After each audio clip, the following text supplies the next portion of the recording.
Hey, hi guys, I hope you are well. Thank you for staying tuned. Welcome in a new Kubernetes tutorial.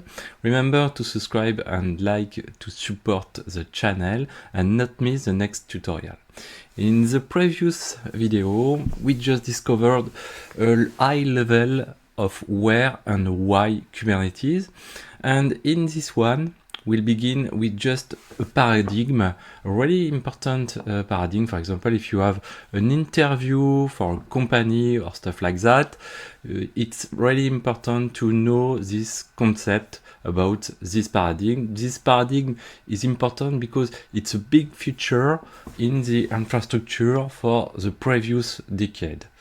What is the imperative mode versus declarative mode? It's a core concept that you can find it into cloud computing, infra as code, containerization, and you can find it when you use Ansible, Terraform, and of course, Kubernetes. So to begin, the imperative mode is an historical mode in the management of infrastructure. What's an imperative mode? Just a simple example is when you want, for example, to install an app like Nginx, a reverse proxy.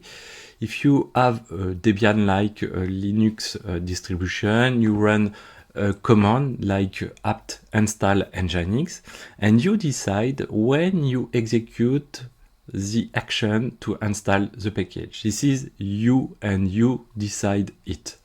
But you also need to manage the action. For example, if you want to change the version of your Nginx, sometimes you need to check before which version do you already have, and if you need to adapt your CLI, your command, to make an upgrade or not.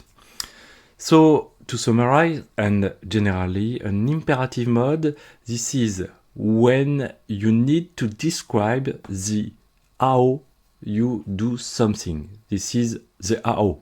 So in the opposite side, the descriptive mode generally uses a file where you describe what do you want. This is really important to have it in your mind, and generally you use some file, some YAML file, for example. This is a very common format file to describe what do you want, but you can use JSON file or, for example, HCL file for HashiCorp configuration language.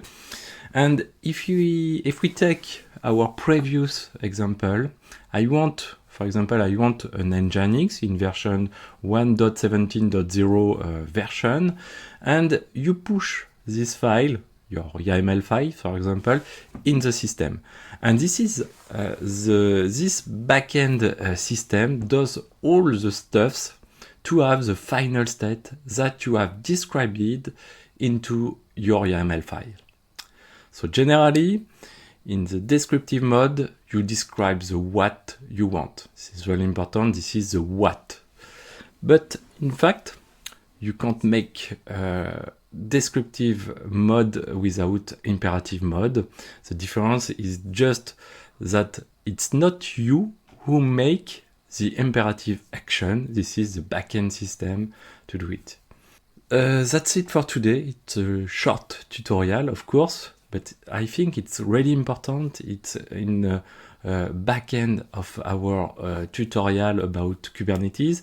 In the next video, we'll discover the Kubernetes infrastructure, a really important video.